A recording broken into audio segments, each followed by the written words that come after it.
Tonight on the Pioneer Sideline, playoffs. Find out which Point Park team is preparing for a conference tournament run. Running to nationals. Find out the final member of the Point Park track and field team who qualified for nationals. Going, gone. We'll make our predictions for the upcoming MLB season on the Case of the Week. It's time to come on down to the Pioneer Sideline.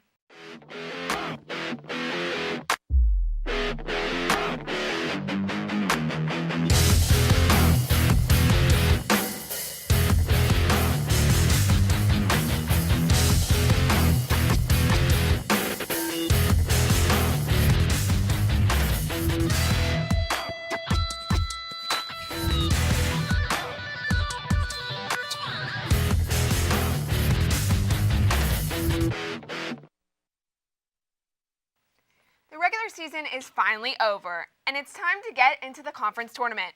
Good evening, I'm Sarah Maculin. And I'm Josh Krupp. The women's basketball team last week had 3 games in 5 days, beginning with Rio Grande last Tuesday. Yeah, Josh, that game went final when we were on air, and we told you of the exciting Point Park victory. Now let's see exactly how that game ended before we talk about the rest of the week. Point Park and Rio Grande, it was a critical game for Point Park. We take you into the final minute. Missed layup by Shania Rivers there, but Marissa Agers was sneaky. Gets under the hoop and gets the rebound, gets her second chance shot. Now Agers trying to win the game, trying to work it down inside. She eventually does. She gets the shot to fall. Point Park takes the lead.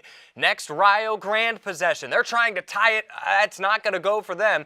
So Rio Grande misses a huge opportunity there to try and tie the game. After fouling, Point Park gets one more bucket to fall at the free throw line. Rio gets one final chance, doesn't fall. Pioneers come out with an 89-86 win. What an exciting victory, an exciting finish. We were sitting here last week following the game and trying to see how the game was going to end as the live stats were updating, and we were just holding our breath, and it was exciting to see how it actually ended. Oh, yeah, definitely. I mean, it was not only a win like Point Park really was working for. I mean, they lost them earlier in the season, and they've been waiting all season to have that game back, and to see them come and fight from behind and win that game, it was definitely awesome.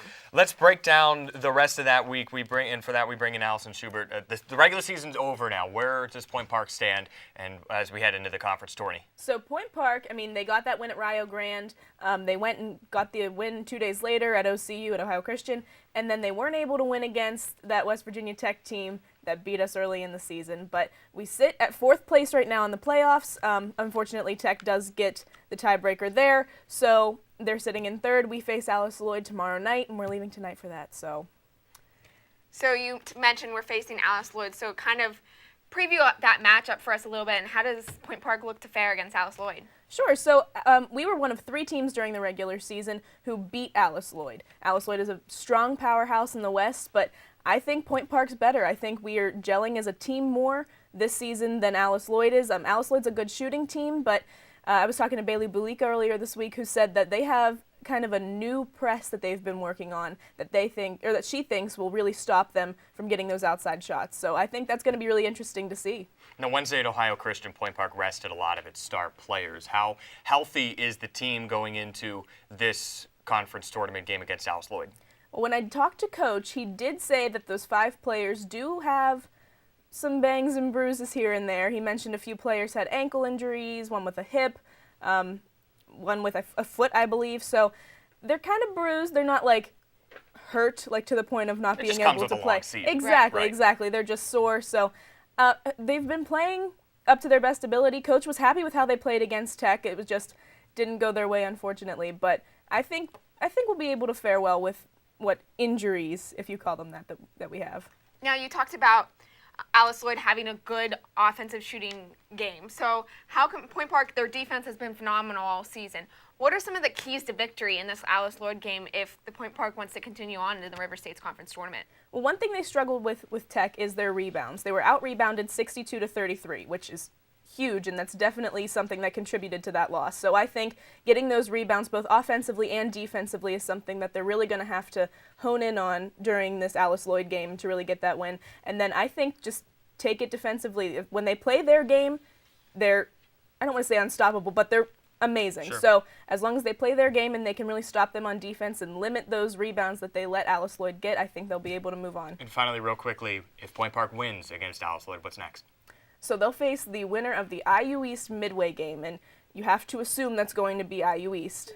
Sure. So IU East is one of the only teams that swept Point Park this season, the other one only being Tech. So that's going to be a hard game, but Point Park's hungry and they want that revenge. So.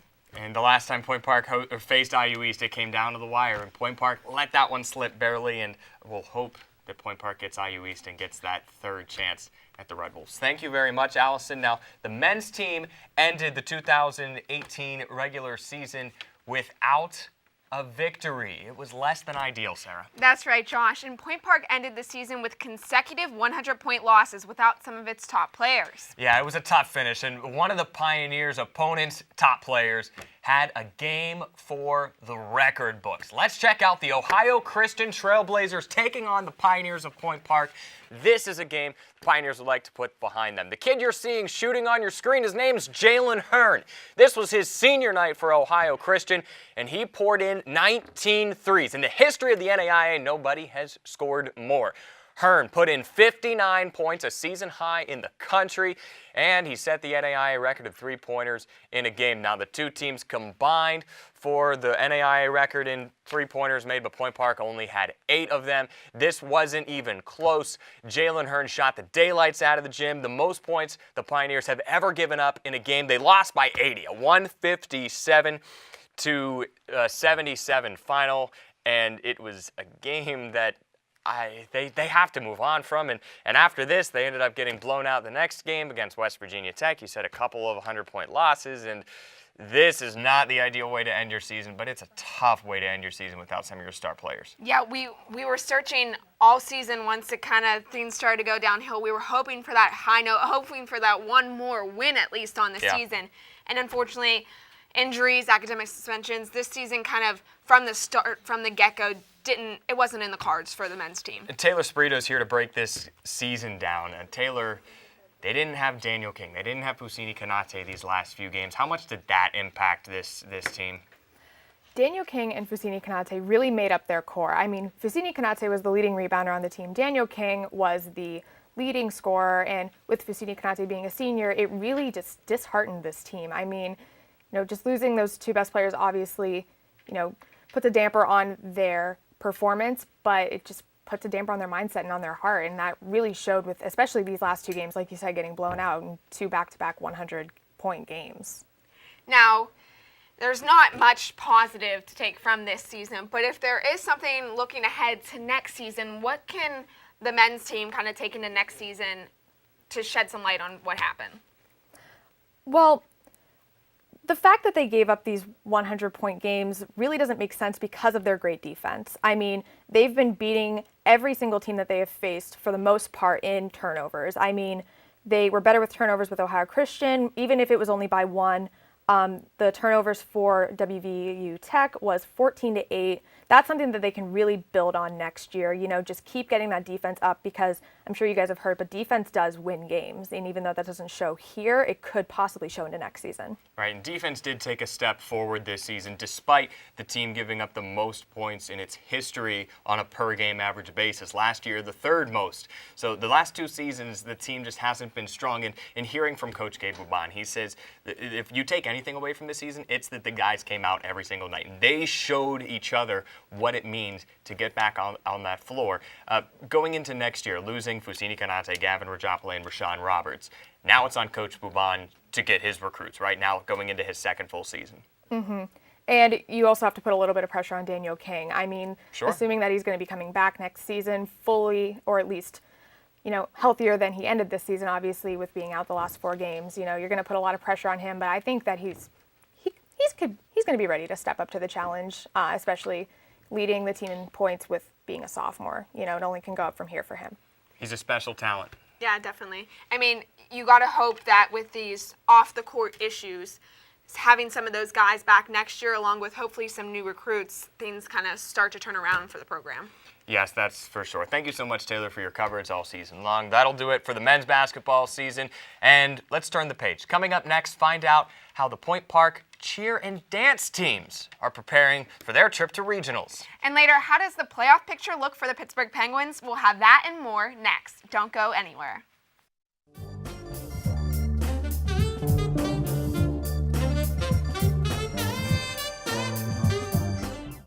Why should you watch and focus? Because why not? Turn. Why should you watch and focus? Because I produce it. Welcome to In Focus. Hello. This is so we don't run out of time. Put up a goal just Right. because it. And a little bit closer, please. Let me bring this in. Yeah, I wanted to do a game. So game time. Game over. Yay. Oh wow. Did we get that? There he is. Why are you watching focus? Because in focus is great. Chris! Game time! Game time! It's not game time. It's a promo. Start your morning with us.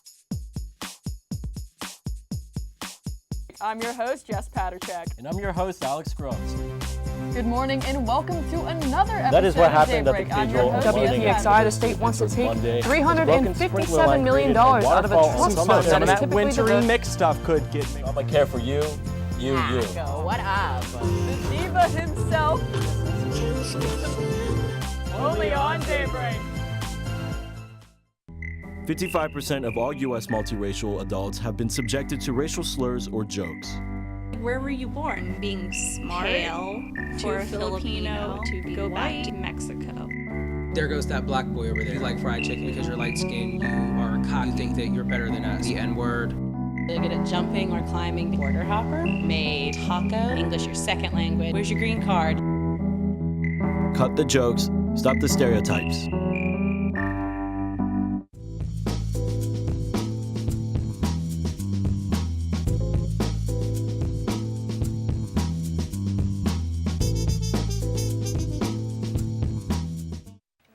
Welcome back.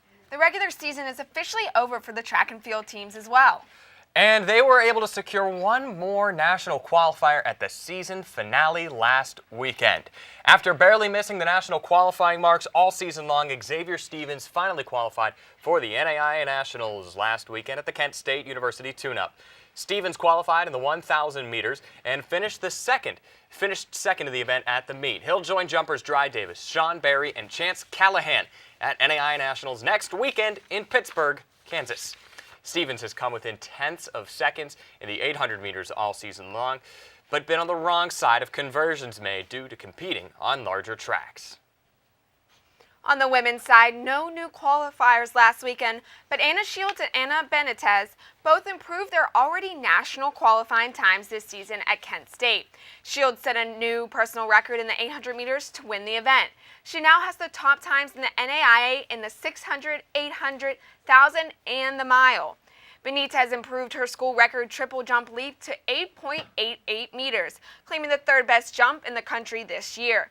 The two will head to nationals as part of the 12th ranked women's indoor team in the NAIA. Joining them are a handful of athletes that also qualified in two separate relay teams. Now another team, Sarah, preparing for a nationals run are the cheer and dance teams. Yes, Josh. They head to Sioux City, Iowa this weekend for the regional qualifiers. Now to prepare, the team showed off their skills to friends and family in the Student Center gym. The cheer and dance teams got one final performance in before they take off for the NAIA regional qualifiers next weekend in Sioux City, Iowa. It was the annual cheer and dance showcase in the Student Center gym Sunday. The teams performed routines they typically put on display at home basketball games. They also gave the packed crowd at the gym a preview of their competition routines that they hope will send them to nationals in Oklahoma City next month. We're very confident, to be honest. After all these practices we've been doing, we've been working hard, and I'm excited. I cannot wait for regionals. I think all we have to do is just do what we know. We know we have the skills.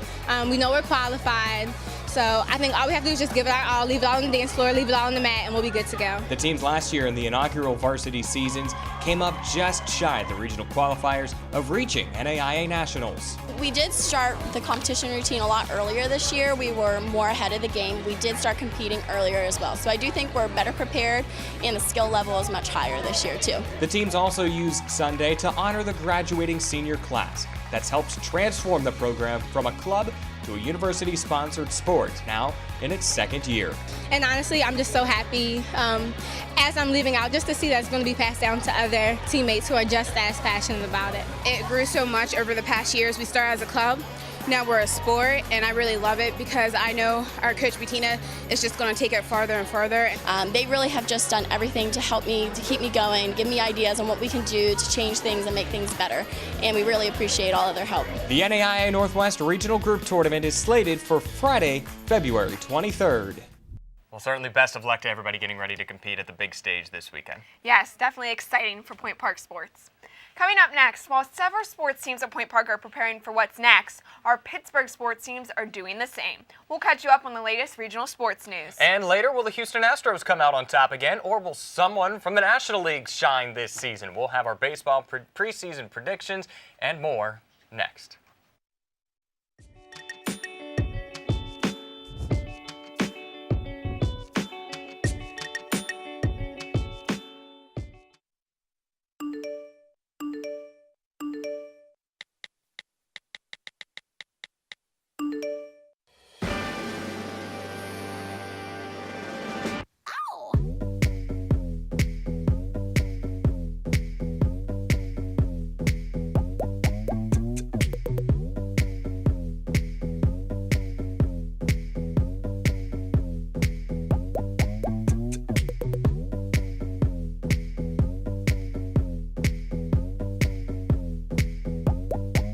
If I was you, I'd wanna be me too. I'd wanna be me too. I'd wanna be me too.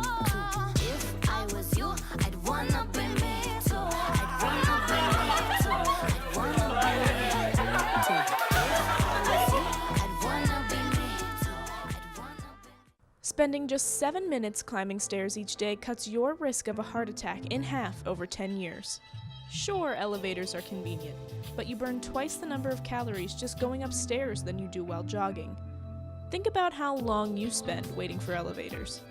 The average person spends the equivalent of 2 years waiting for elevators over the course of their lifetime. Don't let that be you. Save time and increase energy. Next time, take the stairs.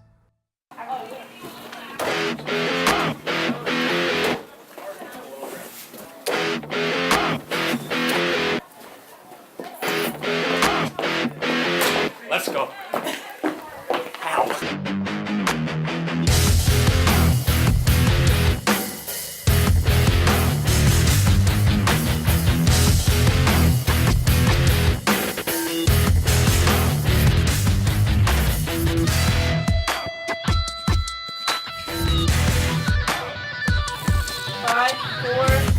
Sideline!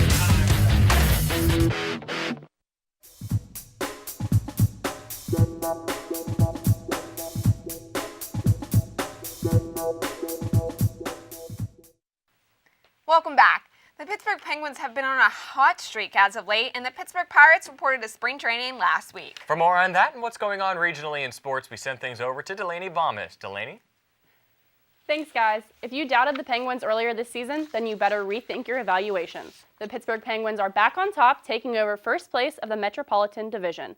Their 5-2 win over the Columbus Blue Jackets on Sunday sealed the deal to take over the division, beating out the Washington Capitals. The Penguins, oddly enough, did not have any power plays on the night, but that didn't stop their scoring. Riley Sheehan had 2 goals on the night, and Jake Guentzel had 3 points, including 1 goal. The Penguins have a couple of days of break before they look to continue their winning streak on Friday when they travel to Carolina to play the Hurricanes. Switching from the ice to the field into a team that Pittsburgh is not too fond of right now. The Pittsburgh Pirates have made headlines recently, but not for trades that the fans are happy with. After trading ace starting pitcher Garrett Cole and the face of the franchise Andrew McCutchen, other Pirates have come forward to express their anger with the front office. David Freese came forward saying, quote, "I walk in every day and it's just not in the air. The demand to win just hasn't been in the air. That's what you need. You can say all you want about how we're going to win, this and that, but if you don't walk in and don't feel it and see it in people's eyes, it's just not going to work," end quote. Pirates fans were already upset with the front office, and Freese coming forward like this is going to make matters worse for the club. Another big name in the clubhouse, Josh Harrison, isn't sure about the Pirates this season either. Harrison reported to Bradenton, Florida for spring training on Sunday and said, quote, "I want to win, and if that's not what they want to do here, trade me," end quote. This follows his statement in January following the Cole and McCutchen trades, saying he wanted a trade if the priority was not winning. While Harrison is in the final guaranteed year of his contract, it is rumored that he has been part of serious trade discussions with the Boston Red Sox and the New York Mets. Whether or not Harrison will be here past this season is still a mystery, much like it was with McCutchen and Cole before they were traded. All I know for sure is that the fans are not happy with the front office, and they need to see and sign some more talent before this season. You're right, Delaney, and here's all I know for sure. Today felt like baseball weather. Yeah, it definitely, stepping outside, it made you think maybe there won't be snow this year on opening day. That would be something to see. So let's put regional sports aside, cross our fingers, and move on to the bigger picture, maybe better. The NFL season is officially over, and the trade rumors have already begun. Yes, and we have Aaron Becker in studio to discuss the preparation going on for next season. Aaron? Thanks, guys. Super Bowl 52 was one of the most exciting games in NFL history. The game was filled with big plays, controversy, and emotion. But there's still drama, even with the big game being over 2 weeks ago. The Patriots, who lost to the Eagles 41-33, didn't play Malcolm Butler. Butler, who was arguably New England's best corner, played 98% of the plays in the regular season, but didn't receive one snap in the game. Theories of his benching have been linked to disciplinary action. However, Butler has claimed them all to be false, adding that he didn't find out until minutes before the game time. But recently, Patriots safety Devin McCourty came out and said that the team knew he wasn't starting all week. Butler will test the market with free agency right around the corner, and McCourty hopes for his teammate that this won't hurt him character-wise when searching for a new team. But both parties are just trying to move on and prepare the best they can for next season. But the preparation for next season has already begun in the Steel City for the Steelers, who lost to the Jaguars in the divisional round of the playoffs 45-42. And Steelers president Art Rooney II hasn't been shy this season on sharing his thoughts on the team's future. He said that the team needs to be better in the red zone and fix its soft run defense. Pittsburgh is hoping that letting offensive coordinator Todd Haley walk and filling his position with Randy Fichtner will lead to fixing the offensive problem. But the team is still aware of the lack of run defense, which can be linked to losing linebacker Ryan Shazier to a devastating injury in Week 13. But with free agency nearing, the team might be looking to strengthen its defense with some of the NFL's top talent.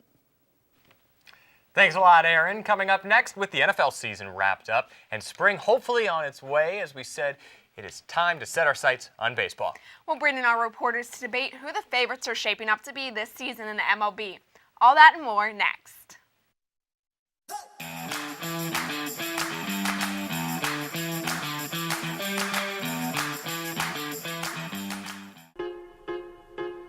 One is the loneliest number that you'll ever do.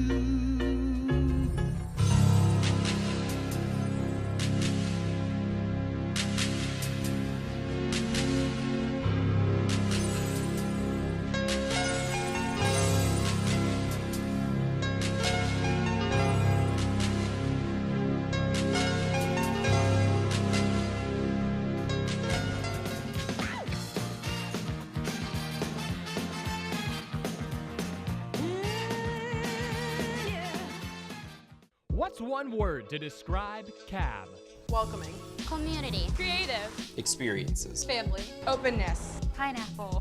The Campus Activities Board is a student-run organization that consists of 7 different committees. Each focuses on event planning, marketing, and administrative activities. Join us in organizing the juiciest events on campus, from late-night bingo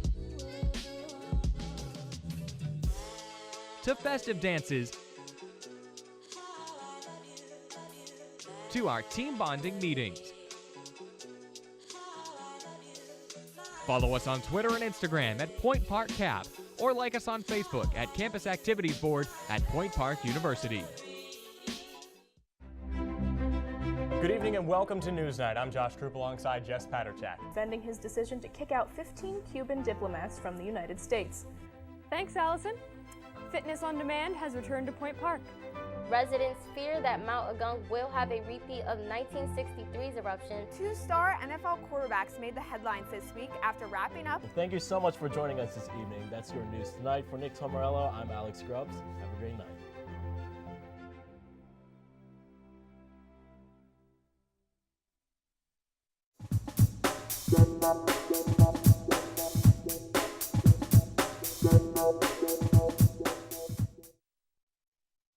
Welcome back. Major League Baseball returned to the Diamond last weekend with pitchers and catchers reporting to spring training for their respected teams. Music to my ears. This weekend, games will begin in the Cactus and Grapefruit Leagues, and preseason favorites will be chosen. Who do our reporters see coming out on top this season? It's time for the Case of the Week. We're going to debate this one with Delaney Bomas and Nick Kosiski. Let's get right into it. Nick, who do you have winning the World Series this year?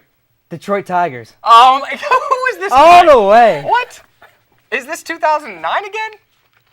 No, Delaney. Okay, okay, host. Moving on very quickly, okay. As you should. I have the San Francisco Giants. I'm leaving. Okay. Is this a serious debate? Yes. We got the Giants, we got the Tigers. I think Lions I'm and back. Tigers and Bears. Oh, Oh, my. my. Oh, That's a please bar. tell me you got the Detroit Lions winning. No, I'm staying away from Bears, Cubs, whatever it comes next. Oh, my goodness. I have the Cleveland Indians. Okay, a logical valid pick. point. Jeez Louise. So last year I had the Houston Astros over the Los Angeles Dodgers on this program, and I was correct. And that's the only time I've ever been right with a prediction that drastic. I like to go with a team that hasn't won it like the year before. I don't pick repeats. And I want to go with the Cleveland Indians. I didn't know you were picking the Indians. I was going to go Indians over the Rockies. I like the Rockies, so if you're going Indians, then I'll reverse it just to change things up and go Rockies over Indians. Yeah, I like the Indians just because they won their division last year by 17 games. I don't foresee anything changing this year. And, last year I had them being a World Series favorite. I thought and they ended up not doing the job. So I think they're going to come back hungry and really wanting to get that World Series victory. But I also like the Rockies. That's a tight division. Everyone's, Right. Dodgers 100%. They're throwing it out there to them. But the Diamondbacks, the Rockies, they'll give the Dodgers a run for their money. And they had some nice pickups. And I think I like that. I think they could be a contender. Someone you didn't mention is the Giants. Why are they winning the World Series with Evan Longoria and McCutchen? Now it's 2013 again. Yes, of course. Well, they picked up McCutchen, which is a huge pickup. I mean, his average was 2.79. So I think Hall of Fame worthy there. Okay, no, listen. Okay, It is an even year. Well, that was Rock going to be my Gomez ending was- point, so yeah. thank you for stealing that for me. But anyway, man. I think the Louise. change of scenery and the change of clubhouse is really going to help McCutchen. He already got better from 2016 to 2017, so I feel like being in a clubhouse with a winning attitude, because the Pirates don't have that attitude right now, that's really going to help him, and that's going to boost his average even more. And I think all of those veterans that are helping him, Mad Bum, Buster Posey, they tasted that. They know how to get there. They know what it takes to get to the World Series and to win it. And I think that's going to help them, and I think they're going to come back. He improved from honestly. 16 to 17 because the bar was so low Okay. in 16. I mean, I agree with the idea that the Giants did pick up some nice pieces in the offseason, but all those pieces, it takes a while for those to come together. Exactly what the Angels, they could be a sleeper pick this season, They but could be. it's not, I don't think it's all going to come together for them this season. It's the same thing with the Giants. I think it's going to take 1, 2, maybe 3 seasons for them to put all the pieces together and get the product they want out on the field. Well, I just want to say that, can we get back to the Detroit Tigers? Because I guess we can get back to the Detroit Tigers. Phone buzzing. Hang on. Please don't tell me you're getting a phone call. It's my confidence. Hey, confidence, what's up? Yeah, I still need you for the Detroit Tigers because I'm so confident. They had so many bad years that I think that's all the motivation they need to have a good one. If you ask me. Justin Verlander doesn't play for them anymore. And he just won a World Series with the new team. Kate Upton doesn't sit in the stands anymore for them. Like, they lost a lot of the big commodities that they had in Detroit. Okay, but listen to this. I'm about to blow everyone's mind. I don't think you will. So they won the World Series in 1984, 1968, 1945, and 1935. That's all a long time ago. A little bit Listen backwards. though. If you Back to the future, maybe. But hang on, hear me out. If you take the last digit of all those years that I just told you, Dude, they're and if rebuilding. you add together, you get 22, right? And how confident am I? I'm 100% confident. You take 100 plus 22, and how many teams are in the final? 2. Add that, 124. You know what 124 is? 124 years ago is when the team was founded in 1894. I have the math right here, everyone. This is all you need. We didn't I have talk the about- math. okay. A++. Stop. Jeez Louise. Real quickly, Okay, we why talked aren't the Yankees getting talked about? Because it's just how I mentioned with the Okay, that was Giants my and the second pick. Angels. The Yankees, they have Giancarlo Stanton, and that's I'm not saying that's just some guy that picked up from McDonald's. I mean, it's Giancarlo Stanton. That's going to add some huge offensive power that the Yankees need. I don't think their pitching staff's there just yet, and I think Aaron Judge still has some maturing to do. Well, let's see who's right at the end of the year. We'll revisit this and keep our receipts. That'll do it for this week's episode. No show next week for spring break, but be sure to join us in 2 weeks at the same Pioneer time, The same Pioneer channel. and the same Pioneer Sideline. Roar.